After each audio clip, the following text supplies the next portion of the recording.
turns out that if you broke down the entire country, all right, so 100% of our population, and then you broke down that 100% of the population into 5 categories, what they call quintiles, right? So you got the top 20%, the next 20%, middle 20%, bottom 20%, and then the very bottom 20%, right? That's the quintiles. It turns out that the top 50% of the country pays 97% of all federal income taxes. All right, you heard that correctly. Half of the country pays 3% in federal income taxes, and the other half pays 97%. Now, you may be asking yourself, where do you fall into that top 50%? Well, there was another graph, and it was a really interesting breakdown. This was done by the Tax Foundation, and here's what they did. They started to look at who was paying taxes, and they took into account 2 things that are typically not taken into account by a lot of the other people to do this analysis. They didn't just look at, the first factor was how much are you paying in income taxes based off of what you earn, right? Based off of what you have. But the second factor that they actually inserted into this analysis, which I think is very important, is what sort of money or benefits are you getting from the federal government, right? They actually included that into what you're getting. And that makes sense, right? If the government is giving you money, then that's a part of your total income. That's a part of the totality of what you actually have access to. And here's what they found. You have to make over $70,000 a year in the United States to be a net taxpayer for federal income tax, right? If you're making under $70,000, you're actually a net recipient of federal taxes. So this kind of begs the question, because not even half the country is making $70,000 a year or more a year. And we have one of the highest GDP per capita in the world. So lest you think that we're all in a horrible situation here in the United States, GDP per capita, average standard of living within the United States, is among the highest in the world, despite the fact that we have a huge population. If you look at the countries that are actually doing better for us on a GDP per capita ratio, it's these like really small countries like Luxembourg, which is basically just a duchy of rich bankers.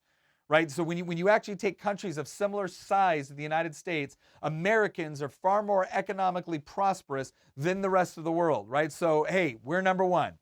The point is that even in our system, where we do have an enormous amount of wealth when you compare it across the world and you compare it across history, you have to make over $70,000 a year before you are a net taxpayer to the federal income tax. What this means is that we have one of the most progressive, or what they call progressive. I hate that term. I don't think it's an accurate description, but that's the terminology that's used. We have one of the most progressive tax systems because we have over almost $2 trillion a year in the United States is being taxed from one half of the population and being redistributed to the other half of the population. And the only way that you can get that is if you're taxing the top 20% at an enormous rate. And it turns out, when you look at all the federal tax receipts for federal income tax, capital gains, things like that, here's what you end up discovering. The top 20% is paying the vast majority of all the taxes in the country. Now, the left will fire back and say, well, that's because they control all the wealth. Once again, here's the problem. They are actually paying taxes at a higher rate than the wealth they actually control. Whereas the bottom end of the spectrum is paying taxes at a less rate than the wealth that they control. So here's the question when we come down to fairness, right? Whenever you get confronted with this question from the left about fairness, all right, the first thing you need to do is be like, well, this corporation didn't pay this, or this corporation. I don't care, because corporations ultimately don't pay taxes. Individuals pay taxes. So the real question is when we break down all the individuals in the country and we look at the taxes that they paid, who's paying them? And it turns out it's the top 20%. And it turns out the bottom 50% are on large net recipients, for the most part, not everything, for the most part, recipients of redistribution policies from the top 20 to 40% of the country to the bottom 50 to 40% of the country. So here's my question.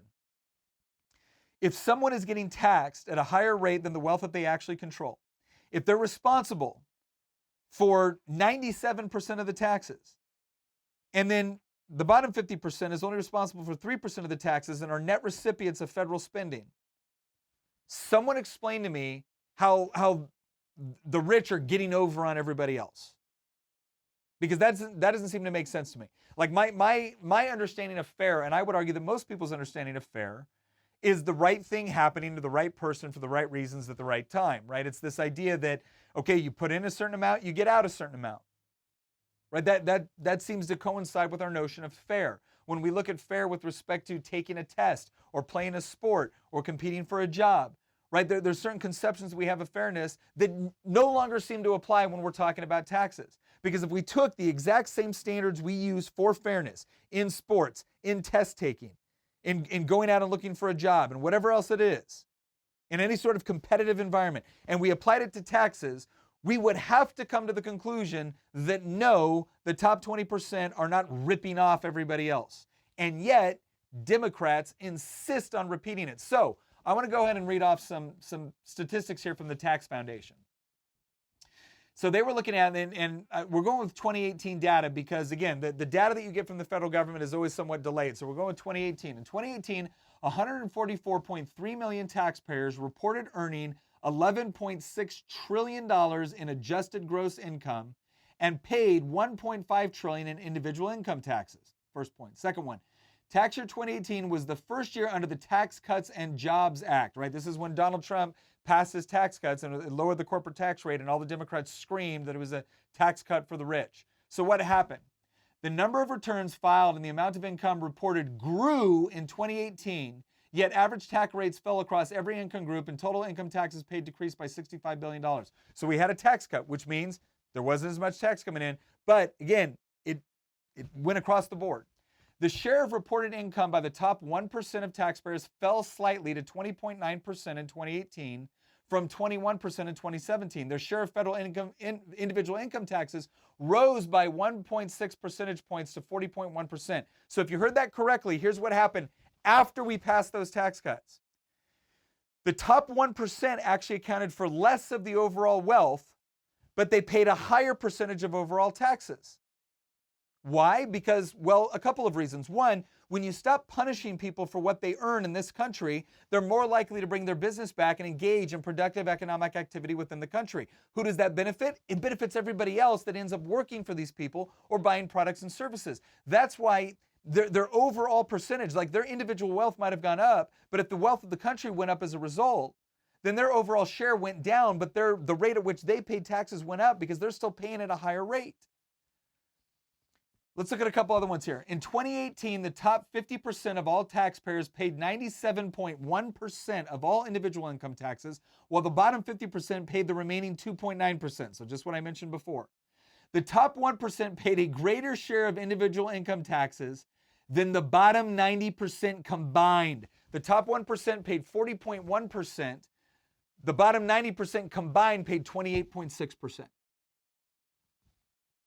So the top 1% of taxpayers paid a 25.4% average individual income tax rate, which is more than 7 times higher than the taxpayers in the bottom 50%, 3.4%. So what this means, if you're in the top 1%, right, the combined individual tax income rate, 25.4% of your income went to the government. So a quarter of your income went to the government. If you're in the bottom 50%, 3.4% of your income went to the government. The top 1% is paying 7 times a higher tax rate than the bottom 50%. So again, now maybe you're on the left and you're sitting here and going, well, I don't care, they should still pay more. Fine. Then go out here and make the argument that they should pay more. But when one person is paying 7 times the overall rate of the bottom 50%, don't tell me that's a fairness issue. Because how much more progressive do you need the tax system to be?